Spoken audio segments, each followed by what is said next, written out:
Hello everyone, welcome to Excel classes. आज हम लोग पढ़ेंगे quantitative aptitude chapter ratio and proportion. Ratio and proportion बहुत इंपॉर्टेंट चैप्टर है क्योंकि यहाँ से हर साल काफ़ी क्वेश्चन आता है। तो सबसे पहले मैं इसमें बेसिक बात करूँगा कि रेशियो होता क्या है और रेशियो कैसे बनता है। मैं आप लोगों को बताना चाहता हूँ यहाँ पे कि रेशियो जब भी हम दो सेम फिजिकल क्वांटिटी को डिवाइड करते हैं तो एक फ्रैक्शन मिलता है, उसी फ्रैक्शन को हम बोलते हैं रेशियो। रेशियो का अपना कोई यूनिट नहीं होता है। सिंपली हम लोग कह सकते हैं कि रेशियो हैज नो यूनिट, ठीक है। और रेशियो एक फ्रैक्शन है, तो फ्रैक्शन का भी कोई यूनिट नहीं होता है। और रेशियो को हम लोग सबसे सिंपलेस्ट फॉर्म में एक्सप्रेस करते हैं, मतलब फ्रैक्शन है सबसे सिंपलेस्ट फॉर्म है, क्योंकि इसमें जो भी कॉमन फैक्टर है वो कैंसल आउट हो जाता है। तो इसको समझने के लिए हम लोग एक एग्जांपल लेते हैं। एग्जांपल से आपको काफी अच्छा समझ में आएगा। तो चलिए एग्जांपल के लिए मैं लेता हूं एक रेक्टेंगल, ठीक है। रेक्टेंगल में क्या होता है, लेंथ एंड ब्रेड्थ। तो लेंथ के लिए मैंने ले लिया L equal to 20 centimetre, breadth equal to 5 centimetre. अब मुझे अगर रेशियो निकालना है ब्रेड्थ बाय लेंथ यानी बी बाय एल, तो मैं क्या करूंगा 5 सेंटीमीटर बाय 20 सेंटीमीटर। अभी आप देख सकते हैं दोनों का यूनिट सेम है, ठीक है। तो और 5 और 20 में कॉमन फैक्टर भी है, तो इसको मैं कैंसिल कर देता हूं, ठीक है। यानी सेंटीमीटर सेंटीमीटर जो दोनों का अपना अपना यूनिट है वो कैंसिल हो गया, और यहाँ पे मुझे मिल जाएगा 4 टाइम्स में ये कैंसिल हो जाएगा, ठीक है। 4 टाइम्स में ये 20 जो है कैंसिल हो जाएगा। तो यहाँ पे हमको क्या मिल गया 1/4। ये 1/4 क्या है, फ्रैक्शन है। अभी आप देख सकते हैं यहाँ पे कोई यूनिट नहीं है, ठीक है। तो अभी मैं इस रेशियो को मैं ऐसे भी लिख सकता हूं 1:4, ठीक है। रेशियो जनरली इसी तरह से एक्सप्रेस किया जाता है, और जब फ्रैक्शन की बात आती है तो फ्रैक्शन को हम लोग इस तरीके से दिखाते हैं, ठीक है। तो आई होप आपको समझ में आ गया होगा कि रेशियो कैसे बनता है, रेशियो किसको बोलते हैं। अभी आप एक देखिए यहाँ पे लेंथ का भी सेम यूनिट है, ब्रेड्थ का भी सेम यूनिट है, मतलब फिजिकल क्वांटिटी दोनों कैसा है, दोनों सेम ही है, यानी सेम काइंड फिजिकल क्वांटिटी। तो जब भी हम फिजिकल क्वांटिटी दो सेम फिजिकल क्वांटिटी को डिवाइड करेंगे तो मुझे क्या मिलेगा, एक फ्रैक्शन मिलेगा, और फ्रैक्शन का कोई यूनिट नहीं होता है, तो उसी को बोलते हैं हम लोग रेशियो, ठीक है। तो इस तरह से मिल गया। अब यहाँ पे कुछ फैक्ट है, इंपॉर्टेंट फैक्ट है जो मैं यहाँ पे बताना चाहता हूँ। यहाँ पे आप देख सकते हैं, एक फैक्ट मैं दिखा रहा हूँ। इंपॉर्टेंट फैक्ट क्या कहता है कि ratio is expressed in its lowest term. अभी मैंने जो एग्जांपल लिया, इस एग्जांपल में आप देख सकते हो ये सबसे लोएस्ट टर्म है, क्योंकि यहाँ पे जो फैक्टर था 5 और 20 में जो कॉमन फैक्टर था वो तो कैंसल आउट हो गया, ठीक है। तो यहाँ पे क्या बच गया, केवल 1/4। अब ये 1/4 से लोएस्ट टर्म नहीं हो सकता है, ठीक है। यहाँ पे अदर क्वेश्चन में अदर एग्जांपल में हो सकता है, ठीक है, लेकिन यहाँ पे इस एग्जांपल में 1/4 से लोएस्ट नहीं हो सकता है। तो नेक्स्ट पॉइंट क्या कहता है, ratio exist only between quantities of the same kind. ये भी मैंने देख लिया यहाँ पे कि यहाँ पे दो सेम फिजिकल क्वांटिटी के बीच में रेशियो बन रहा है, यानी डिवाइड करने से, दो फिजिकल क्वांटिटी को डिवाइड करने से रेशियो मिल रहा है। Ratio is a fraction so it has no unit, ये भी हो गया यहाँ पे clear. Ratio is taken only between positive quantities, दो पॉजिटिव क्वांटिटीज के बीच में ही हम रेशियो निकालते हैं, ठीक है। तो यहां तक क्लियर हो गया कि रेशियो क्या होता है, किसको बोलते हैं रेशियो। चलिए अब हम लोग नेक्स्ट टॉपिक इसमें देखते हैं। अगला टॉपिक है इसमें comparison of ratio. Comparison of ratio में हम लोग चेक करते हैं कि कौन सा रेशियो बड़ा है, कौन सा रेशियो छोटा है, ठीक है। तो यहाँ पे दो मेथड है। मेथड 1 क्रॉस मल्टीप्लीकेशन मेथड, और मेथड 2 है denominator equating method. Cross multiplication method में दो रेशियो हम जो लेते हैं, जो भी रेशियो गिवन रेशियो, दो रेशियो होगा जिसका कंपैरिजन करना है, उसमें हम लोग क्या करेंगे, क्रॉस मल्टीप्लिकेशन करेंगे। जैसे आप देख सकते हैं यहाँ पे दो रेशियो है, A by B and C by D. ठीक है, दो रेशियो है। अब ये दोनों में से कौन सा बड़ा है कौन सा छोटा है, इसके लिए क्या करें, तो यहाँ पे कहता है कि अगर इफ ए डी यानी ए इंटू डी, आप देख सकते हैं यहाँ पे ए इंटू डी को मल्टीप्लाई किया और बी इंटू सी को यहाँ पे मल्टीप्लाई किया।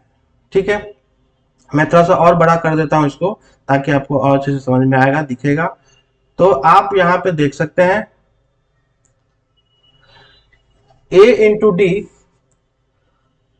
अगर बड़ा होगा b इंटू सी से, तो इसका मतलब क्या है, इसका मतलब यह है a बाई बी बड़ा हो गया।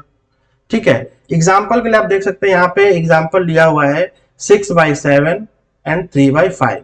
अब इन दोनों में से कौन सा बड़ा होगा, यहाँ पे आप चेक कर सकते हैं। 6 इंटू 5 में मल्टीप्लाई करूंगा तो मुझे क्या मिलेगा, यहाँ पे 6 इंटू 5 को मल्टीप्लाई करने पे यहाँ मिल जाएगा 30, और 7 इंटू 3 मल्टीप्लाई करने पे क्या मिलेगा 21।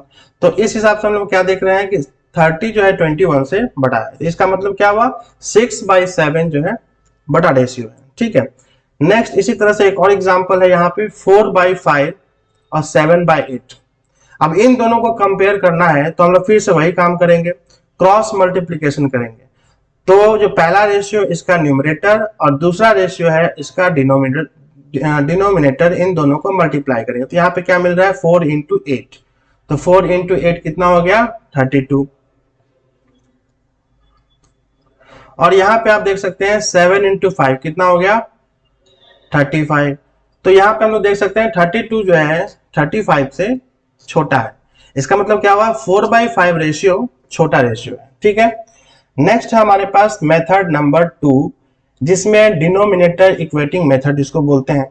और इसमें हम लोग एक्चुअली क्या करते हैं कि जो दो रेशियो का जो डिनोमिनेटर है इसको हम इक्वल करते हैं। सबसे पहले इक्वल करेंगे, इक्वल करने के लिए हम लोग एलसीएम लेते हैं। ठीक है, दो रेशियो का दो डिनोमिनेटर होगा, अपना अपना डिनोमिनेटर है, दोनों डिनोमिनेटर को हम लोग क्या करते हैं उसका एलसीएम लेते हैं, और एलसीएम लेने के बाद हम बराबर करते हैं। जैसे कि यहाँ पे आप देख सकते हैं कि एग्जांपल है, यहाँ पे लिया पहला एग्जांपल था 6/7। चलिए मैं आपको 6/7 लेकर के एक बार दिखाता हूँ और 3/5 लेकर के। यहाँ पे है 6/7 एंड 3/5, 6/7 एंड 3/5। पहले तो हम लोग देख चुके हैं क्रॉस मल्टीप्लीकेशन करने से ये हम लोग पता कर सकते हैं कि कौन सा छोटा रेशियो कौन सा बड़ा रेशियो है। ठीक है, लेकिन अब हम लोग क्या करेंगे, एलसीएम मेथड से हम लोग इसको चेक करेंगे। तो क्या करेंगे, यहाँ पे देख सकते हैं 7 एंड 5 का एलसीएम क्या होगा, 7 एंड 5 का एलसीएम हो जाएगा 35।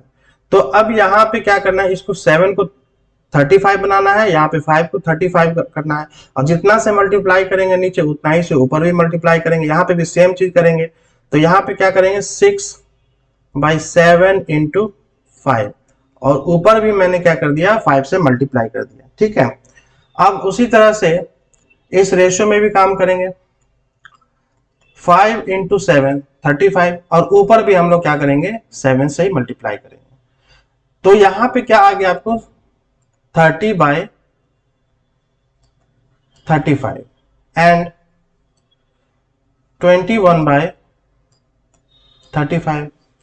यहाँ पे आप देख सकते हैं 30/35 21/35, दोनों का डिनोमिनेटर अब सेम है, तो इसमें अब कोई कंफ्यूजन नहीं है, केवल अब न्यूमरेटर जो है डिफरेंट है। तो न्यूमरेटर जब डिफरेंट है तो यहां से क्लियर पता चल रहा है कि 30/35 ग्रेटर है, 30/35 ग्रेटर देन 21/35। क्लियर है यहाँ पे। तो इस तरह से हम लोग पहले भी जो हम लोग फर्स्ट मेथड में हम लोग ने देखा था, इसमें क्या हो रहा था 6/7 बड़ा रेशियो मिल रहा था, और यहाँ पे भी हमको मिल रहा है 6/7 बड़ा रेशियो। तो इसका मतलब क्या हो गया, यहाँ से हम लोग कंक्लूड कर सकते हैं कि 6/7 ग्रेटर देन 3/5। ठीक है, 3/5। तो इस तरह से हम लोग क्या करते हैं, दो मेथड से कंपैरिजन ऑफ रेशियो कर सकते हैं। ठीक है, कौन सा रेशियो छोटा है, कौन सा बड़ा रेशियो है, ये हम लोग यहाँ से फाइंड आउट कर सकते हैं। नेक्स्ट टॉपिक है हमारे पास type of ratio. Type of ratio होता है जिसमें आप देख सकते हैं डुप्लीकेट रेशियो है। इसको मैं थोड़ा सा बड़ा कर देता हूं ताकि आपको समझने में, दिखने में, देखने में किसी तरह का कोई दिक्कत नहीं आएगा। ठीक है, तो चलिए इसको थोड़ा सा बड़ा कर दिया मैंने। और तो डुप्लीकेट टाइप ऑफ रेशियो पहला है डुप्लीकेट रेशियो, दूसरा ट्रिप्लीकेट रेशियो। तो पहले डुप्लीकेट रेशियो समझते हैं और ट्रिप्लीकेट रेशियो को समझते हैं।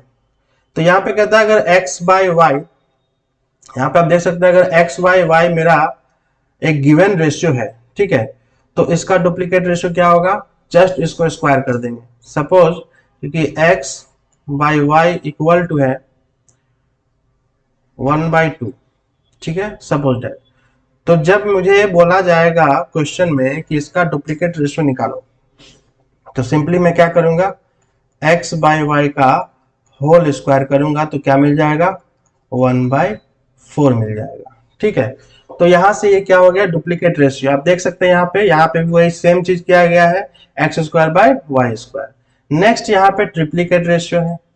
फिर से मैं यही एग्जांपल ले लेता हूँ, x बाई वाई, या फिर कुछ अदर एग्जांपल आप ले सकते हैं, 2/3 ले सकते हैं। तो जब इसका ट्रिप्लीकेट रेशियो बोला जाएगा तो मैं क्या करूंगा, इसका क्यूब कर दूंगा।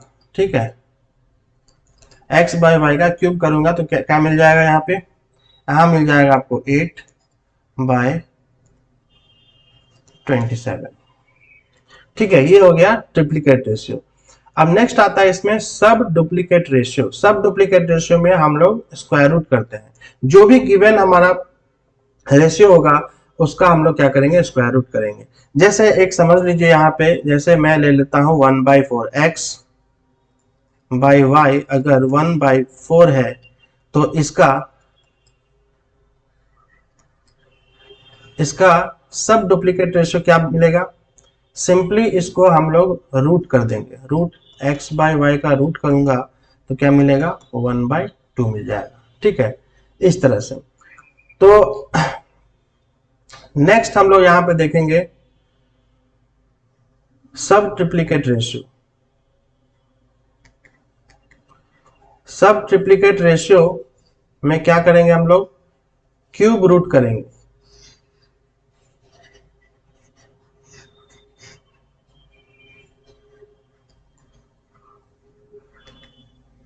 तो इसके लिए मैं एक एग्जांपल ले रहा हूं, जैसे अभी मैंने लिया था, suppose that x by y है 8/27। तो जब मुझे सब ट्रिप्लीकेट रेशियो पूछा जाएगा तो मैं क्या करूंगा, इसका क्यूब रूट करूंगा, x बाई वाई का क्यूब रूट करूंगा तो क्या मिल जाएगा मुझे, 2/3 मिल जाएगा। ठीक है, तो ये सब ट्रिप्लीकेट हो गया। रेसिप्रोकल और इनवर्स रेशियो। ठीक है, रेसिप्रोकल रेशियो ऑफ, यहाँ पे दिया हुआ है a/b, यानी a बाय b का अगर रेसिप्रोकल रेशियो निकालना होगा तो क्या करूंगा, a बाय b का रेसिप्रोकल करना होगा तो क्या हो जाएगा, 1/a/1/b। तो इसको मैं क्या लिख सकता है यहाँ पे, b/a। ठीक है, रेसिप्रोकल का मतलब होता है उल्टा। ठीक है, इनवर्स, तो a बाई बी का इनवर्स क्या हो जाएगा, b बाई ए हो जाएगा, सिंपल है। तो चलिए अगला रेशियो है, अगला टाइप है हमारा कंपाउंडेड रेशियो। कंपाउंडेड रेशियो में आप देख सकते हैं यहाँ पे 2 और मोर रेशियो है, a by b, c by d, e by f et cetera. तो इसमें क्या किया जाता है कि जितने भी रेशियो दिए हुए हैं उन सब का न्यूमरेटर मल्टीप्लाई करेंगे और उसको डिवाइड करेंगे, जितना भी डिनोमिनेटर दिया हुआ है उस सब को। तो यहाँ पे देख सकते हैं, यहाँ पे क्लियर लिखा भी हुआ है, product of numerator by product of denominator. ठीक है, तो यहाँ से आप समझ सकते हैं। नेक्स्ट यहाँ पे एक मैं क्वेश्चन दिखाने जा रहा हूँ और मैं उसको बताऊंगा कैसे सॉल्व करना है इस क्वेश्चन को। तो चलिए मैं दिखाता हूँ यहाँ पे। अच्छा क्वेश्चन है, ये सिंपल है, समझने के लिए है। तो इस क्वेश्चन में आप देख सकते हैं क्या पूछा जा रहा है, पहले मैं बता देता हूं। Ratio between the present ages of p and q, is 5:8. After 4 years, the ratio between their ages will be 2:3. What is Q's age at present? ठीक है, तो P और Q का प्रेजेंट एज रेशियो दिया हुआ है, गिवन है 5:8, और ये कह रहा है क्वेश्चन में कि 4 साल के बाद रेशियो P और Q के एज का रेशियो हो जाएगा 2:3। तो Q का प्रेजेंट एज क्या है? तो इसके लिए मैं सबसे पहले ले लेता हूं लेट P's एज।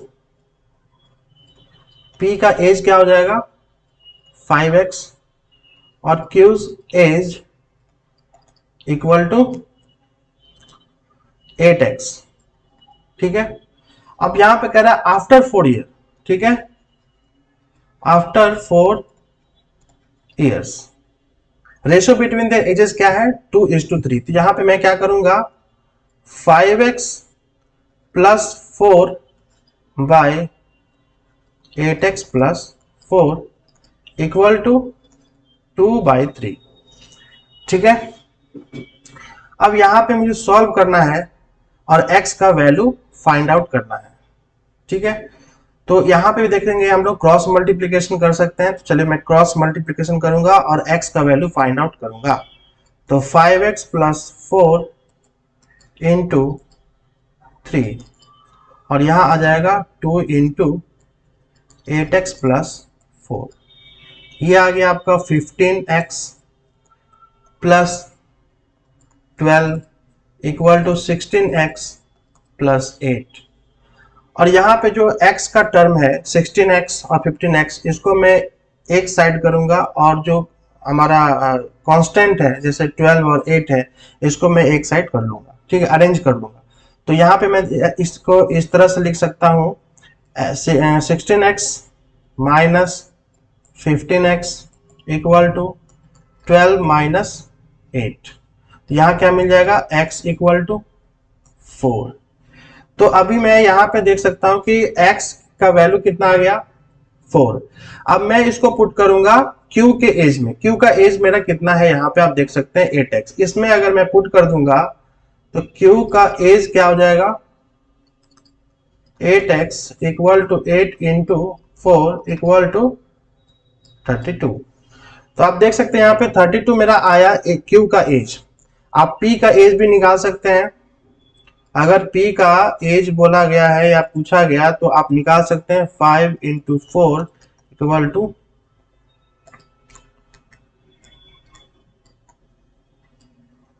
तो यहां आ गया 5 इंटू 4 इक्वल 20।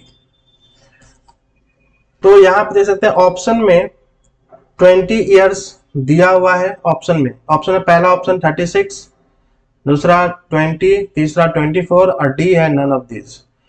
तो 20 इयर्स तो दिया हुआ है लेकिन ये पी का है, पूछा गया है हमसे क्यू का।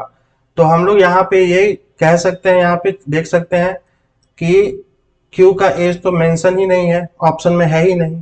तो यहाँ पे एक ऑप्शन दिया हुआ है नन ऑफ दिस। तो आंसर क्या हो जाएगा नन ऑफ दिस। ठीक है, ये आंसर है। ठीक है, तो इस तरह से हम लोग रेशियो प्रोपोर्शन को का कुछ कंसेप्ट है इसको हम लोग समझे, और एक क्वेश्चन भी मैंने आपको दिखाया है किस तरह से इसमें हम लोग क्वेश्चन को सॉल्व कर सकते हैं। आगे आने वाले लेक्चर में कुछ शॉर्टकट भी है जिसको मैं बताऊंगा, और उस शॉर्टकट से आपका स्पीड भी अच्छा हो जाएगा और कॉम्पिटिटिव एग्जाम आप अच्छे से निकाल सकते हैं। ठीक है, बहुत ही इफेक्टिव होने वाला है आपका नेक्स्ट लेक्चर। तो अगर यहाँ तक आपको अगर समझ में आ गया है तो आप क्लास ज्वाइन कीजिए।